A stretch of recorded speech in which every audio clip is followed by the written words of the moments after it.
Praise the Lord. கர்த்தரும் இரட்சகருமாகிய இயேசு கிறிஸ்துவின் இனிதான நாமத்திலே வாழ்த்துகிறேன். கர்த்தர் உங்களை ஆசீர்வதிப்பாராக. இந்த இனிய நாளை காண செய்த தேவாதி தேவனுக்கு ஸ்தோத்திரம் உண்டாவதாக. 1 பேதுரு 5வது அதிகாரம் 6வது வசனம். ஆகையால் ஏற்ற காலத்திலே தேவன் உங்களை உயர்த்தும்படிக்கு அவருடைய பலத்த கைக்குள் அடங்கி இருங்கள்.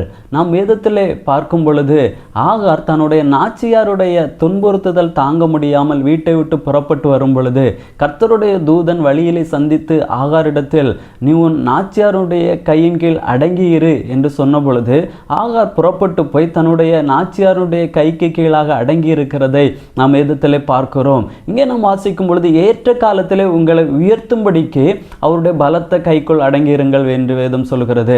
நம்முடைய வாழ்க்கையிலே கர்த்தர் ஒரு உயர்வை தருவதற்கு ஒரு ஏற்ற காலத்தை நிர்ணயம் பண்ணி வைத்திருக்கிறார். நாம் பிரசங்கி புத்தகத்திலே வாசிக்கும் பொழுது 3வது அதிகாரத்திலே ஒவ்வொன்றிற்கும் ஒவ்வொரு காலம் உண்டு என்று சொல்லப்பட்டிருக்கிறது. அதே போல நம்முடைய வாழ்க்கையிலே கர்த்தர் நம்மை உயர்த்தும்படிக்கு ஒரு காலத்தை நிர்ணயம் பண்ணி வைத்திருக்கிறார்.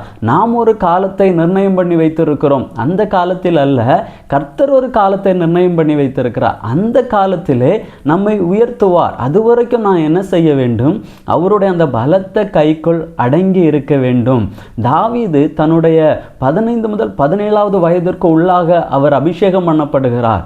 ஆனால் யூதாவினுடைய ராஜாவாக தன்னுடைய 30வது வயதில் தான் அரியணையில் அமர்ந்திருக்கிறார். அதுவரைக்கும் தாவீது என்ன செய்கிறார்? கர்த்தருடைய அந்த பலத்த கரத்திற்குள் அடங்கி இருக்கிறார். அதுபோல தான் நம்முடைய வாழ்க்கையிலே ஏற்ற காலத்தில் ஒரு உயர்வை வைத்திருக்கிறார். அந்த உயர்வை பெறும்படியாக நாம் அவருடைய பலத்த கரத்திற்குள் என்ன செய்ய வேண்டும்?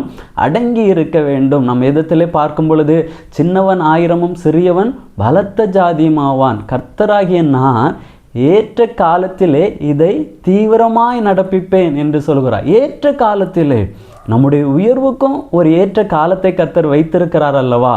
அந்த காலத்திலே நிச்சயமாக அந்த நன்மையை, அந்த உயர்வை தீவிரமாக நம்முடைய வாழ்க்கையிலே நடப்பிப்பார். அதுவரைக்கும் நாம் கர்த்தருடைய கரங்களிலே அடங்கி இருப்போம். கர்த்தர் நம்மை ஆசீர்வதிப்பார். ஜெபிக்கலாமா? நல்ல தகப்பனே, உம்மை நன்றியோடு உம்மை துதிக்கிறோம், உம்மை ஸ்தோத்தரிக்கிறோம். ஏற்ற காலத்திலே தேவன் உங்களை உயர்த்தும்படிக்கு அவருடைய பலத்த கைக்குள் அடங்கியிருங்கள் என்று வேதம் சொல்லுகிறது. உம்முடைய பலத்த கைக்குள்ளே நாங்கள் அடங்கியிருக்க கர்த்தருங்களுக்கு உதவி செய்யும். ஏற்ற காலத்திலே அந்த நன்மையை, அந்த உயர்வை சுதந்திரிக்க கர்த்தர் நல்ல கிருபைகளை தந்தருளும்படியாய் ஜெபிக்கிறோம். இயேசுவின் நாமத்தில் பிதாவே, ஆமேன். God bless you.